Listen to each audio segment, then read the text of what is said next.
12 years ago, I became involved in the war against gun violence when our son Jason was bullied and gunned down by an individual that carried an illegal concealed handgun. Jason was only 18 years old at the time, and he had just completed his freshman year at the University of the Virgin Islands. Jason was home for a week. He enjoyed all the favorite foods I cooked for him that he loved so much. We talked, we enjoyed having him home, and the agreement was that he would be at home with us for a week and then a job. So he went out to look for a summer job with all of his applications, but Jason did not return home that afternoon. Jason chose to attend the University of the Virgin Islands because he wanted to be close to his family and he wanted to be home. He loved the weather, and that was his choice. I'm going to talk to you a little bit about Jason because of what we are doing, because of what happened to him. As a teenager, he attended a camp in Connecticut, and he became a counselor because he was able to mentor young children who were homesick. And they completed their session, and they stayed another session because he was able to reach out to them. Jason loved airplanes, so he attended an aviation camp one summer where he graduated high tops in his class. And he was allowed to fly a plane along with his younger brother and another younger student. Jason was a good person. He was a leader. He was gifted in music. He loved writing. He wrote his own cartoons, hoping that one day he would have his own comic book. Losing our son to gun violence has changed my life and the life of my families. Our dreams for our son was shattered. Today, because of what we have gone through, I thank God for the ability and His grace that I can stand before you today and speak to you. You heard earlier Dr. Carson say that he had to call on God for help. Well, that's what I did. When I heard of my son being gunned down in the street, I thought I would lose my mind. To get that phone call and say your son was murdered is not a good thing. And we wish that no other parent would have to go through what my family went through. Gun violence has become the #1 leading cause of death among young black males. We can say that the rate of homicide of young blacks during the last decade surpasses the numbers that were lynched, you hear what I said, lynched by groups like the KKK in the early decades of the 20th century. During an 86-year period, the KKK killed 3,446 blacks. During any average year, or one period of time, 7,000 blacks are killed by other blacks in the United States.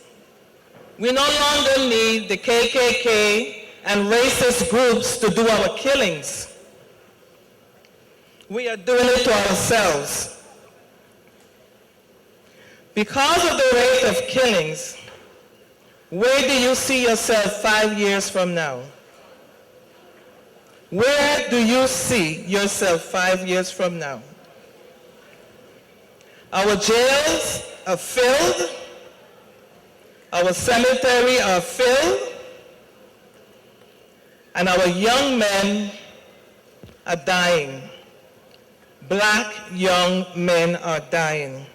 In 2012, the VI rate of 56 deaths per 1,000 people is among the highest in the world. The Virgin Island rate of death is more than 10 times what it is in the United States. A lot of time people say that we are like a little dot on the map. But just imagine we're like a little dot on the map compared to the United States, but yet still the rate of homicide here is larger than a big city. Puerto Rico's death rate is the closest comparison for place under the United States flag. Puerto Rico's rate is 30.6 per 100,000. This is higher than any rate of deaths on the mainland, but still not even close to the Virgin Islands. Too many parents are burying their children because of gun violence. That is not the way it's supposed to be. Parents are supposed to make plans for their children's future, their education, not funerals. Grandparents should live long to enjoy their grandchildren, but not outlive them. It is very important that you know who you are and why you are here on this earth. I believe that as you excel academically, a spiritual foundation is absolutely necessary because God created each and every one of us. He has a plan for each and every one of us. His purpose for you is to do what he created each and every one of you to do. We should not try to be like your friend because everyone is unique. Each and every one of you were created for a purpose. Before you were born, I don't know how many of you know this, but before you were born, before you were in your mother's womb, God knew you. That's to show you he has a plan for your life. Before you were in your mother's womb, before you were conceived, God had a plan for your life. We must be purpose-driven. Where you live has nothing to do with God's plan for your life. It's about where you're going. I'll leave you a few tips to learn to avoid fights. One would get hurt and the other will be suspended from school. One will get killed and the other goes to jail. Don't give in to peer pressure. Avoid friends that would do wrong. Can you tell me something? You think a good friend would allow you to do something that is wrong? Is that a friend? I don't think so. I don't think so. So I said to you, choose life and not death. The same way God has a plan for your life, the same way there are evil forces that has a plan to destroy you. You heard Dr. Hall said that this morning. There are forces out there that are just waiting, and it comes in all forms, all forms. Guns are a deadly weapon. Guns are purchased with the intention to kill. Taking another person's life is an evil act. Sorry cannot bring that person back to life. After you have pulled that trigger in your anger and then say, oh my gosh, too late. You cannot bring that person back to life. But there are consequences for purchasing an illegal gun and taking someone's life. My question to you is, are you prepared to pay the consequences for taking another person's life? Are you prepared for the consequences for being caught with an illegal gun? Finish what your purpose is. Finish and finish strong. Before I go, I would like to show you a homicide list that I have that breaks my heart. It breaks so many parents' heart because our children, some have chosen to do what they want, break the law. It's a lot of lawlessness. But This is a list of people who died prematurely.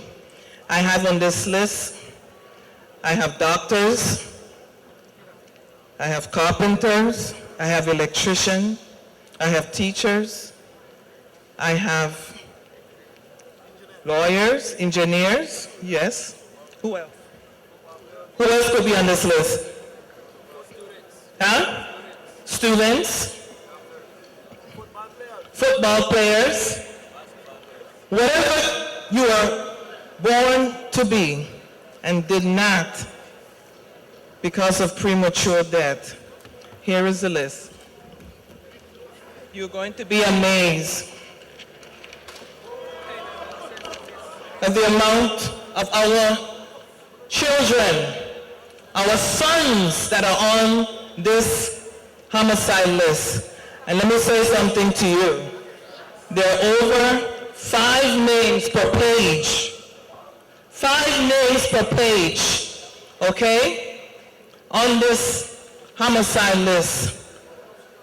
Died prematurely because of gun violence. We cannot have this in this community. But I am depending on each and every one of you here to do your part and not hurt anyone or kill anyone. You think this is right? These people are gone. They did not get back home. They went to school. They didn't get back home. They went to work. They did not get back home because somebody chose to kill them, to end their life.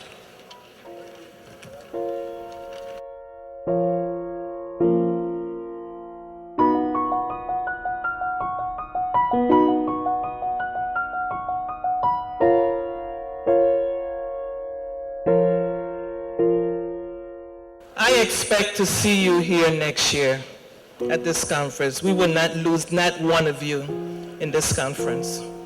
No one that attended this conference this week will be lost to gun violence. I just want to say to you that God bless you. I love you. And please obey your parents, your teachers, because they're there for you.